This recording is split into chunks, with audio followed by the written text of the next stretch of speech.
আজকে তোমাদের সাথে মিনি পটাটো পাফস একটা স্ন্যাক্সের আইটেম তো শেয়ার করব একদম সহজ পদ্ধতিতে কিভাবে তৈরি করবে সেই রেসিপিটা শুরু থেকে শেষ পর্যন্ত আমার সাথে থাকো। যারা আমার চ্যানেলে নতুন আছো প্লিজ চ্যানেলটা সাবস্ক্রাইব করে পাশে থাকা বেল আইকনে ক্লিক করে দিও। এবার তাহলে চলো মেনু উপকরণে চলে যাই। এখানে আমি নিয়েছি 200 গ্রাম ময়দা, দিয়েছি স্বাদ মতো নুন, আর দিয়েছি 2 টেবিল চামচ সাদা তেল। সাদা তেলটা অবশ্যই দেবে, তাহলে কিন্তু যখন সমোসাটা তৈরি হবে একদম ক্রিস্পি হবে।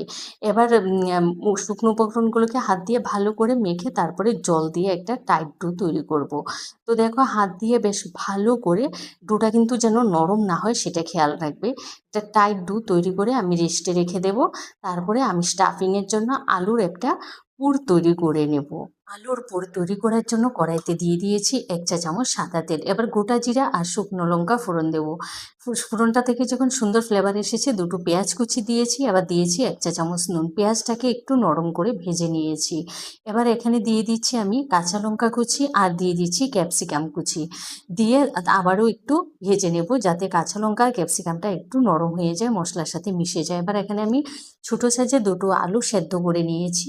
তো এই সেদ্ধ করা আলুটাকে না আমি আগে একটু ম্যাশ করে নিয়েছি, তারপরে দিয়ে দিচ্ছি সেদ্ধ করা আলু, আর দিয়েছি হাফ চা চামচ হলুদ গুঁড়া, দিয়ে এই সমস্ত কিছু আবার মশলার সাথে মিশিয়ে নেব। তো আলু ক্যাপসিকাম সব কিছু যেমন মেশানো হয়ে গেছে, নামানোর আগে দিয়েছি চাট মশলা গুঁড়া, গোলমরিচের গুঁড়া, আর দিয়েছি গরম মশলা গুঁড়া। সমস্ত কিছুকে দিয়ে ভালো করে মিশিয়ে নেব। পুরটা কিন্তু পুরোপুরি তৈরি, নামিয়ে ঠান্ডা করে নেব।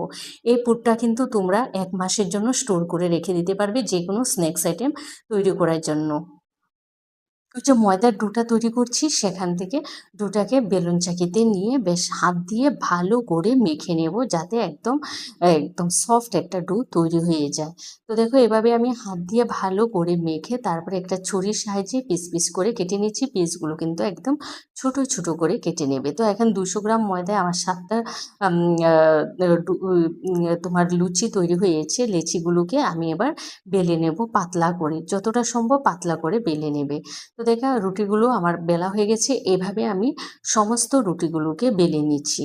সমস্ত রুটিগুলো যখন বেলা হয়ে যাবে তখন আমি এখানে একটা তোমার কর্নফ্লাওয়ার আর ঘিয়ের একটা মিশ্রণ তৈরি করব এটা রুটির মধ্যে দেওয়ার জন্য। তো এখানে নিয়েছি 2 চা চামচ কর্নফ্লাওয়ার, আর কর্নফ্লাওয়ারের পরিমাণে আমি নিয়েছি 2 চা চামচ ঘি। এবার ঘি কর্নফ্লাওয়ার সব কিছুকে একসাথে বেশ ভালো করে মিশিয়ে নেব। তো দেখো ঘি আর কর্নফ্লাওয়ারের মিশ্রণটা কিন্তু একদম তৈরি হয়ে গেছে। এবার ওই যে রুটিগুলো বেলে রেখেছি সেখানে একটা রুটি নিয়েছি, রুটির উপরে ওই কর্নফ্লাওয়ারের মিক্সারটা দিয়ে দিয়েছি, দিয়ে উপর থেকে না একটু ময়দা ছড়িয়ে দেব। অবশ্যই এই কাজটা কিন্তু করতে ভুলবে না, তাহলে কিন্তু যদি না করো তাহলে কিন্তু পার্টগুলো বোঝা যাবে না। তো এভাবে একটা রুটি দিয়ে ওই কর্নফ্লাওয়ারের মিক্সারটা দিয়ে উপরে একটু ময়দা ছড়িয়ে আরেকটা রুটি দিয়ে দিয়েছি। এইভাবে একই পদ্ধতিতে একটা রুটি দেবো, কর্নফ্লাওয়ারের মিক্সার দেবো, তারপরে উপরে ময়দা ছড়িয়ে দেবো। এক এক করে আমি এভাবে সমস্ত রুটিগুলো কিন্তু দিয়ে দিয়েছি। পুরোটা আর দেখালাম না, তাহলে ভিডিওটা কিন্তু অনেক বড় হয়ে যাবে। তো এবার দেখো দিয়েছি, আবার উপরে আরেকটা রুটি দিয়ে কর্নফ্লাওয়ারের মিক্সার দিয়ে উপরে ময়দা ছড়িয়ে দিয়েছি। এভাবে কিন্তু আমার সমস্ত রুটিগুলো দেয়া হয়ে গেছে, তোমরা দেখতেই পাচ্ছ। এবার একটা বেলুন চাকির সাহায্যে একদম আলতো হাতে বেলে নেব রুটিটাকে। বেশ যেহেতু এখানে অনেকগুলো রুটি, খুব একটা ভারী কিন্তু রাখবে না, তাহলে কিন্তু যখন আমরা এই স্ন্যাক্সটা ভাজবো তখন কিন্তু খেতে ভালো লাগবে না। তাই তোমরা দেখতেই পাচ্ছ রুটিটা যেহেতু এর মধ্যে অনেকটা বড় হয়ে গেছে, তো আমি না একটা তোমার অন্য জায়গায় একটা ট্রান্সফার করে নিয়ে তারপরে সাইড দিয়ে কেটে চৌকো করে নিয়েছি। চৌকো করে নেওয়ার পর এবার এটাকে কাটিং করে নেব। আমি যেহেতু মিনি পাফ তৈরি করছি তো সেজন্য আমি ছোট ছোট করে নিয়েছি, মাপগুলো দিয়ে দিয়ে আমি কেটে নিয়েছি যাতে প্রত্যেকটা মাপ একদম পারফেক্টভাবে তৈরি হয়। তো এভাবে কিন্তু আমি সমস্তগুলোকে কেটে নিয়েছি। কেটে নেওয়ার পর ওই যে আলুর পুরটা তৈরি করে রেখেছি সেই পুরটাকে দিয়ে দেব।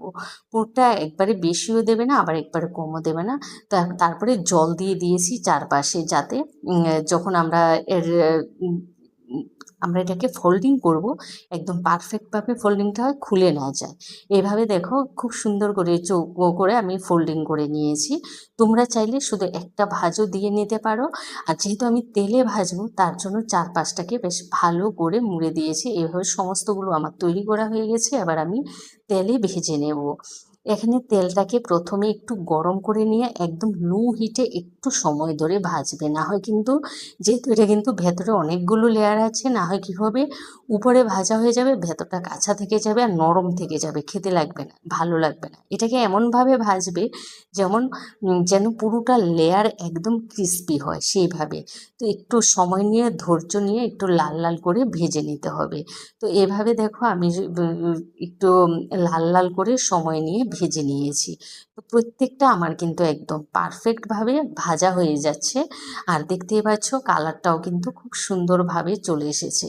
তো আমার এই মিনি পাফগুলো কিন্তু ভাজা হয়ে গেছে, আবার একটা ছেঁকনির সাহায্যে আমি এগুলোকে তুলে নিচ্ছি। তোমরা দেখতেই পাচ্ছ খুব সুন্দর করে লেয়ারগুলো কিন্তু বেরিয়ে এসেছে। এভাবে আমি সমস্তগুলোকে ভেজে তুলে নিচ্ছি। এই পদ্ধতিতে তোমরা একবার অন্তত ঘরে তো তৈরি করে খেয়ে দেখো, ভীষণ ভালো লাগে। আর তোমরা যদি স্টোর করতে চাও ওই স্টাফিংটা দিয়ে একটু তোমরা ময়দা, শুকনো ময়দার সাথে গুড় মিশিয়ে তারপরে ডিপ ফ্রিজে রেখে দেবে।